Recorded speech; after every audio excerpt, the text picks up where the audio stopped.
Hey, it's BT with the BT ASSEN GP review for 2019. Let's get right to it. I'd give this race an A+. The racing was incredible. But then again, when you're Moto 3, who kicks it off like I like to kick it off with Moto 3, it's almost par for the course. You know, it's like, if you ever go back in your club days, if you're like me, you go to the same club and there's always a fight and you go, oh, that's a good fight, but they fight every week. So you kind of like, you're used to it. But Moto 3, it's a bar fight. It's a bar brawl every week, and it's always a great bar fight. It's like somebody gets hit over the head with a pool stick, you go, oh, damn. And then they come back and hit him over the head with an 8-ball, like, oh, damn, right? Every week you see that, and you're like, okay, it's going to be another fight. And every week you go, here we go, right? And it never disappoints. It's like pizza on a Friday night. It's so satisfying. Congratulations to Tony Arbolino, the first two-time. That's how great Moto 3 is. He's the first two-time Moto 3 winner. They've had 7 different winners in Moto 3. How great is that? And of those 7, Lorenzo Della Porta wasn't one of them. He's always second. I hope somebody goes check on that kid. I have a feeling you go to the garage like, hey, Lorenzo, you good? And he's sitting there butt naked with peanut butter smeared all over him with his helmet on going, Lorenzo, my mama thinks I'm funny. Lorenzo, my mama thinks I'm fast. Lorenzo, you think I'll win it? You think I'll ever win? Yeah, you will. You're good, buddy. So he's going to get a victory. He's second in the points now. He's looking good. And Canet is not really commanding that championship. He's not really even consistent. He's just not crashing. He's getting points. He's just not crashing. But he's not on the podiums. But he still has, so you gotta give him credit. He's still leading the championship, but still, that Moto 3 championship is up for grabs. It's gonna be interesting. Like I said, it's that bar fight that you go, yeah, I'm used to it. Great racing, Moto 3. Anyway, hit the Moto 2. Moto 2, best race of the year. It shows you the value of an upgrade for a bike, because Brad Binder showed why he's gonna be in GP next year for KTM. He got the new swing arm. He's feeling himself like a kid. You know, like, before you go to school, you get your summer clothes, and you get your new tennis shoes, and you feel faster. Like, look, mama, I'm fast. You go, yeah, okay. And you run around the store, and you go, I'm fast now. I got new shoes. That's what Brad Binder's like. He got a new pair of shoes, and he's feeling good. He got that podium. He had no grip on the front tire, and he still got a podium. Granted, Lorenzo Baldassarre had a lot to do with that by taking out Alex Marquez. And how mad was Alex Marquez? When you're crashing, the guy that crashed you has a bike laying on top of him, and you're still cussing him out. You go, hey, stupido, hey, stupido. And Baldassarre is looking up with a bike on top of him like, la bici sulla mi gamba. Hey, stupido, la bici sulla mi gamba. He was pissed off. He had a right to be pissed, but if you watch that crash, Marquez went wide, and when he came back, Baldassarre had a little opening, and he just lost it. I mean, there's a lot of chatter. You saw it, the whole track. There's a lot of chatter. Pardon my voice. I'm so sorry. But he had a lot of chatter, and he lost it. He just lost it. He ran over, and that's just part of racing. And they kind of patched it up. They kissed and made up. Aww. But it was kind of nice. He did come in and say he was sorry.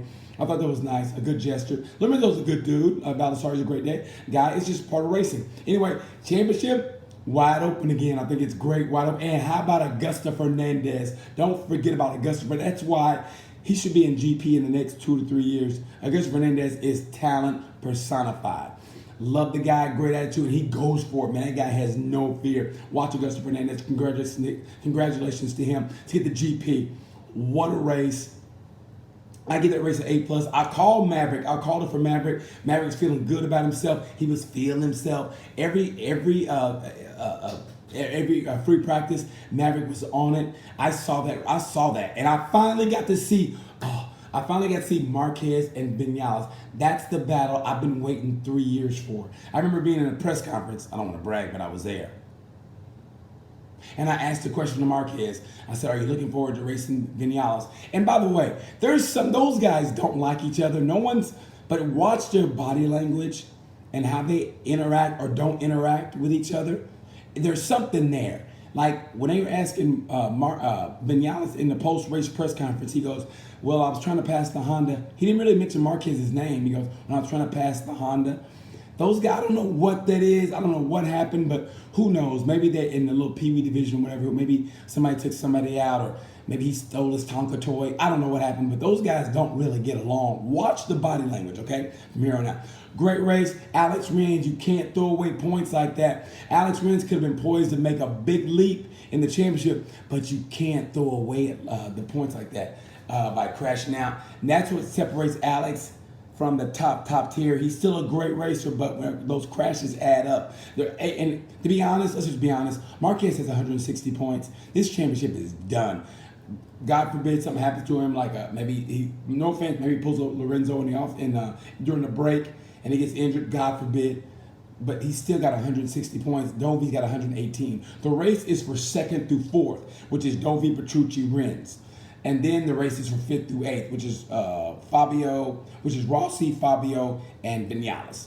So that's just how it is, to be honest. Can you see Marquez flubbing up like this? And the fact that, and he threw shade, Marquez threw shade on Yamaha. He goes, if there's ever a track that Yamaha's going to win, it's going to be here.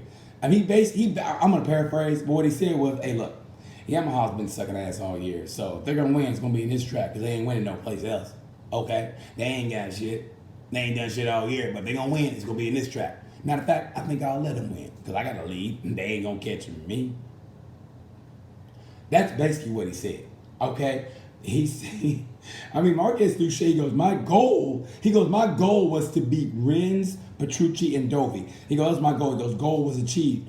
So by saying that, he discredited an entire team because he knew. He goes, Fabio has this many points. He goes, Vinales is 100 points behind.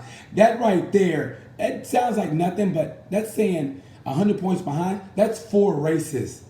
Vinales is 4 races behind Marquez. He goes, basically said, I don't care what Vinales does. I mean, he can win a race, so. He can win a race, so. And he chose the soft rear. Marquez always goes hard. He goes hard in everything. He chose the soft rear, and he knew what was going to happen. He chose the soft rear, and he still finished on the podium. Even on his worst days, he's second. On his worst day, he's second. Well, except for when he crashed out at Dakota. But on his worst day, when he finishes, he's still second. Oh, my God. But when he said, hey, I knew Vinales was down 100 points. I know Fabio can't win, so he can't beat me, so. He can't beat me. I'm paraphrasing. He can't beat me, so why not let him get the win? Oh, nice job, Maverick. You see who's winning that championship? So that's who the race is for. It's for the 2nd through 4th and 5th through 8th. And let's talk about Lorenzo. Terrible crash. He fractured with the 6th and the 8th vertebrae.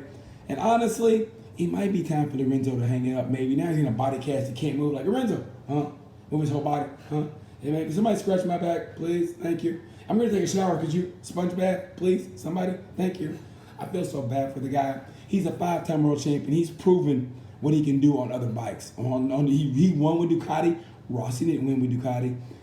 And the bike failed him when at high side in the Thai GP that finished his season last year. That was Ducati's fault. So I don't know, man. I don't want to see Lorenzo get hurt. He's a 5-time world champion. He's proven himself. His confidence is low, but he's a GP rider, man, and he's a champion. Say what you want about Lorenzo, he's a champion. And he's an honest champion. He says stuff most GP riders don't say, at least in public. And that honesty of his, I feel that. Let's talk about Rossi. It might be time for Rossi to retire. I've never seen him like this. I mean, he said, I think when he first went back to Yamaha, they asked him, he's getting older, when are you going to retire? And he goes, when I feel I'm not competitive, I'll know after the first 2 races. If I'm not competitive, then I'll retire. He's got 3 DNFs. He embarrassed himself in Mugello. It was embarrassing. And he didn't even know why. He just goes, I'm slow. Okay, why are you slow? He never said why he was slow. So Mugello, and then he crashed here. 3 DNFs in a row. That's rookie shit right there. Let's be honest, okay? And here's what I think. I think when Rins beat him at Coda, that was his best chance to win a race, and Rins beat him. I think that took more wind out of his sails than he's letting on. That one hurt, man. That one hurt a lot. So maybe, I hope I'm wrong. I hope he goes to Sasha. I hope he gets some points. Hope he comes back second half of the season, just kicks ass. But man, it might be time for Rossi to go. And if he does, and Fabio deserves that seat. And it's we're all worried about what happens if Rossi retires. Well, he's kind of going off into the sunset. Okay, Marquez is the guy. And what happens? Now Fabio's coming up. Now Marquez is the old man at 26. Marquez is the old man. It's like every time Michael Jordan was great, LeBron James comes. That's how life is. That's the beauty of life. Anyway, I'm rambling here, talking out of my ass a little bit. One more quick thing. The VR46 race team sponsored by Sky VR46. Sky is going to discontinue being the sponsor for 2020. I don't know what's going to happen, but the riders out are Dennis Faggio and Nicolo Bulla in Moto 2. Personally, Faggio is out because he would move to where the academy is. When the greatest racer of all time wants you to move, you move. It's like, what do you say? Nah, I'm good, man. I'm going to stay at my mama. But I'll see you guys on like a race week. I'll see you guys on Wednesday. Maybe we'll have popcorn and watch a movie or something. And I'll fly with you guys, but I'm going to stay at my mama. But you can work out at the VR46 Academy. Nah, I'm going to stay at my mama. All right, man. So that's what I found out. 2020 VR46 sponsored by Sky is out. I don't know what they're going to do. So I want you guys to know that. Anyway, how about the livery from Katatoba? At number 27, like Mike Halewood livery. When that was beautiful, wasn't it? Thought it was great dedication that is for their anniversary of them racing the Dutch TT. I thought it was beautiful, Honda. Great job. All right, let's get to Ride of the Race. Ride of the Race, Moto 3 goes to Tony Arbolino, the first two-time winner. That's how great Moto 3 is. The first two-time winner, Tony Arbolino. And he's friends with Lorenzo. Gave him a little shout-out. Thought that was beautiful. The Heartbreak, it's got to be Lorenzo Della Porta. Like I said, somebody go check on that kid. He's Moto 2, Ride of the Race. I want to give it to Brad Binder because Brad Binder was competitive on a tire that he should have been back in 10th place. But it's got to go to Augusto Fernandez. Augusto Fernandez, great race. Man, that kid, watch for that kid, Augusto Fernandez out of Madrid. Heartbreak, you can go with anybody, but I got to go with Marquez only because he was in contention for the championship. He and Baldessari. That race, those two, yeah. Heartbreak, Alex Marquez. Ride of the Race, MotoGP, got to get to my boy Vinales. Love Maverick. Congratulations, Mav. Heartbreak, MotoGP. Who do I have for Heartbreak? MotoGP, I think I got Alex Rins. Yeah, Alex Rins. He could have really did something. He crashed in the lead. So anyway, hope I didn't ramble too much. Guys, thank you so much for watching. One more week and then a break, and then I'll give a first half summary, whatever. This is going way too long. Thanks for listening. I appreciate it. Sorry about the voice. BT saying, you know the word.